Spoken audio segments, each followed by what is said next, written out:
ನಂಜನಗೂಡು ನಗರದ ಶ್ರೀ ನಂಜುಂಡೇಶ್ವರ ಸ್ವಾಮಿ ದೇವಾಲಯದ ಮುಂಭಾಗದಲ್ಲಿ ರಥೋತ್ಸವಕ್ಕೆ ಸಿದ್ಧತೆ ಮಾಡಿಕೊಳ್ಳಲಾಗುತ್ತಿದ್ದು, ಸುಮಾರು 7 ಗ್ರಾಮಗಳ ಗ್ರಾಮಸ್ಥರು ರಥ ಕಟ್ಟುತ್ತಾರೆ.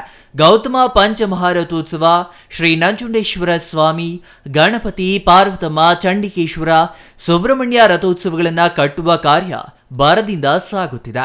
ಶ್ರೀ ನಂಜುಂಡೇಶ್ವರ ಸ್ವಾಮಿಯ ಉತ್ಸವ ಮೂರ್ತಿಗಳನ್ನು 5 ಅಲಂಕೃತ ರಥಗಳಲ್ಲಿ ಪ್ರತಿಷ್ಠಾಪಿಸಿ ರಥಬೀದಿಯಲ್ಲಿ ರಥೋತ್ಸವ ನಡೆಸಲಾಗುವುದು. ಜಾತ್ರೆಯ ಪ್ರಮುಖ ಆಕರ್ಷಣೆಯಾಗಿ ಶ್ರೀ ನಂಜುಂಡೇಶ್ವರ ಸ್ವಾಮಿಯ ಗೌತಮ ರಥ ಭಕ್ತಾದಿಗಳ ಗಮನ ಸೆಳೆಯಲಿದ್ದು, ಸುಮಾರು 10 ಅಡಿ ವ್ಯಾಸದ 6 ಬೃಹತ್ ಚಕ್ರಗಳನ್ನೊಳಗೊಂಡಿರುವ ನೆಲದಿಂದ ಸುಮಾರು 95 ಅಡಿ ಎತ್ತರದ ಬೃಹತ್ ರಥ ಅಂದಾಜು 110 ಟನ್ ತೂಕ ಹೊಂದಿದೆ. ಈಗಾಗಲೇ ರಥೋತ್ಸವಕ್ಕೆ ಸಕಲ ಸಿದ್ಧತೆಗಳನ್ನು ಮಾಡಿಕೊಳ್ಳಲಾಗಿದೆ. Kumar, CTV news, Nanjangud.